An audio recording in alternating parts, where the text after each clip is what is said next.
सिद्धिविनायक मंदिराच्या दानपेटीतून दरवर्षी 18 कोटींची चोरी, राज ठाकरेंच्या दाव्याने खळबळ.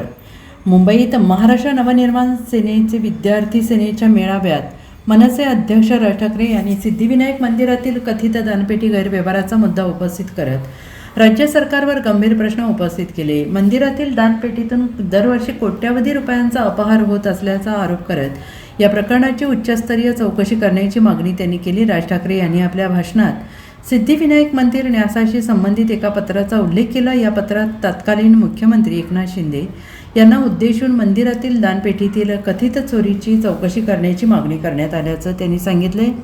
पत्रात दर बुधवारी दानपेटीतील रकमेची मोजदाद कर्मचारी पकडण्यापूर्वी सुमारे 50 लाख रुपयांच्या आसपास होत होती. मात्र कथित चोरी प्रकरण उघडकीस आल्यानंतर हीच रक्कम 1.5 कोटी रुपयांपर्यंत पोहोचल्याचा दावा करण्यात आला आहे आणि त्यामुळे दरवर्षी सुमारे 18 कोटी रुपयांचा अपहार होत असल्याचा संशय व्यक्त करण्यात आला आहे.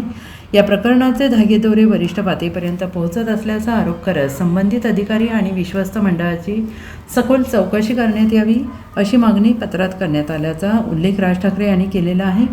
श्रद्धेने भक्तांनी दानपेटीत टाकलेला पैसा धर्मकार्यासाठी वापरला जावा, मात्र त्याच पैशाची चोरी होत असल्याचा आरोप त्यांनी केलेला आहे. यावेळी त्यांनी तरुणांच्या वाढत्या असंतोषाचा संदर्भ देत सरकारवर टीका केली. सरकारवर विश्वास ठेवता येत नाही म्हणून लोक देवळात जातात, पण मंदिरातही चोरी होत असेल तर नागरिकांचा विश्वास कुठे राहणार असा सवाल त्यांनी उपस्थित केला आहे.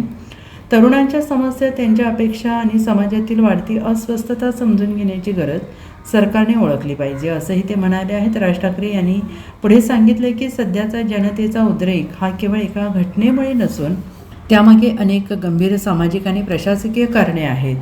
सरकारने राजकारणापलीकडे जाऊन तरुणांच्या आकांक्षा आणि नागरिकांच्या विश्वासाशी संबंधित प्रश्न गांभीर्याने हाताळण्याची आवश्यकता असल्याचं त्यांनी यावेळी अधोरेखित केलेलं आहे. तुम्ही विचार करा, आपण जातो, श्रद्धेने जातो, मंदिरात जातो, आपण काही दानपेटीमध्ये टाकतो, ज्याच्यावरती या देशाच्या सगळ्या मंदिरांमध्ये लाखो कोटी रुपये जमा होतात. काय होतात, त्याचं काय होतं काय नाही माहित नाही. त्याचे ट्रस्ट असतात, त्याचे ट्रस्टी असतात सगळे, मग त्याच्यातनं आपल्याला कळतं चोऱ्या होत आहेत. आता हे प्रकरण घ्या, पत्र आहे, प्रति माननीय श्री एकनाथ शिंदे साहेब, उपमुख्यमंत्री महाराष्ट्र राज्य, विषय सिद्धिविनायक मंदिर न्यास मधील दानपेटीतील चोरीबाबत वरिष्ठ पातळीवरती चौकशी करण्याबाबत. जिथे आपण श्रद्धेने जातो, जिथे दानपेटीमध्ये आपल्याकडे भाविक जातात आणि पैसे टाकतात,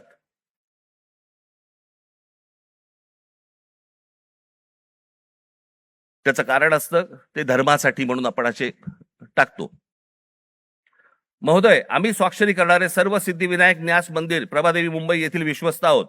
साहेब, आपण विश्वासाने आमची संबंधित ट्रस्टवरती सदस्य म्हणून नियुक्ती केली असून आपल्या विश्वासाला पात्र राहण्याचा आम्ही प्रामाणिकपणे प्रयत्न करत आहोत. भाषा पण बघा, मंदिर आहे का कंपनी येतेच कळत नाही मला.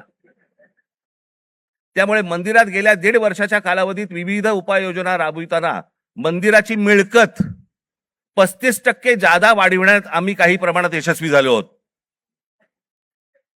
मिळकत तुम्ही कशाची यशस्वी झालात असो. महोदय, विश्वस्तांच्या सतर्कतेमुळे मंदिरातल्या दानपेटीतून पैसे चोरणारे कर्मचारी पकडले गेलेले आहेत. हे कर्मचारी पकडण्यापूर्वी दर बुधवारी मंदिरातल्या दानपेटीतील रकमेची मोजदाद ही 50 लाख रुपयाच्या आत होती. मात्र हे कर्मचारी पकडल्यानंतर गेले 3 आठवड्याची दानपेटी रक्कम ही 1.5 कोटी रुपयांच्या घरात पोहोचली आहे. याचाच अर्थ यापूर्वी दर आठवड्याला दानपेटीतील जमा होणाऱ्या काही रकमेतील काही रक्कम ही लंपास होत होती. त्यामुळे दरवर्षी सुमारे 18 कोटी रुपयांचे मंदिराचे नुकसान होत होते. याचे धागेदोरे वरिष्ठ पातळीवर आहेत असा आमचा ठाम संशय आहे. साहेब, या प्रकरणाची आपण गंभीर दखल घेऊन शासकीय पातळीवरती संबंधित प्रशासनातील वरिष्ठ अधिकाऱ्यांची चौकशी लावावी अशी आमची आपणास विनंती आहे. विश्वस्त मंडळ सिद्धिविनायक गणपती मंदिर न्यास प्रभादेवी मुंबई. हे सगळ्यांनी सह्या केल्या आहेत. राहुल लोंढे, भास्कर शेट्टी, महेश मुदलियार, जितेंद्र राऊत, मीना कांबळी, मनीषा तुपे, गोपाळ दळवी, सुदर्शन सांगळे, हे त्यांचं पत्र आहे.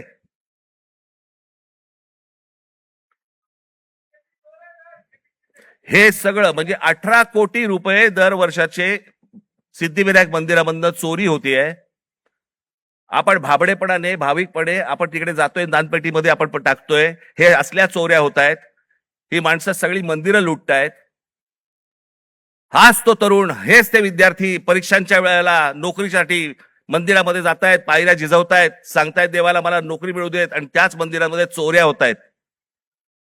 तिकडचेच विश्वस्त चोऱ्या करतायत.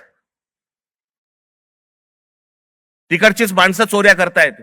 हा आमचा धर्म, ही आमची धर्माची मंदिरं. सरकारवरती विश्वास ठेवता येत नाही म्हणून मंदिरात जावं, तर मंदिरावरती विश्वास ठेवता येत नाही. ही जर समजा देशाची परिस्थिती असेल, होईल काय? रस्त्यावरतीच उद्रेक होईल.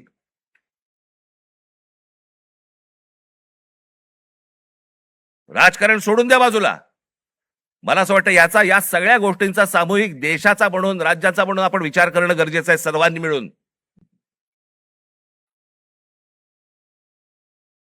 निवडणुका येतील त्यावेळेला विचार करू वेगळा. पण आज काय परिस्थिती आहे? हे का झालं? कशामुळे झालं? हा उद्रेक का झाला? मला असं वाटतं ह्या गोष्टी समजून घ्यायला नको. अनेक अनेक बारीक बारीक बारीक बारीक त्याला लेयर्स आहेत, पापुत्रे आहेत. ते पापुत्रे चढत चढत चढत चढत त्याची वडी झालेली आहे ही. मला असं वाटतं ही गोष्ट सरकारने समजून घेणं गरजेचं आहे. आज मनातल्या तरुणांच्या, विद्यार्थ्यांच्या आशा, आकांक्षा, महत्वाकांक्षा या मला असं वाटतं विद्यार्थी सेनेने समजून घेणं गरजेचं आहे. Bureau report, SBN Marathi, Mumbai.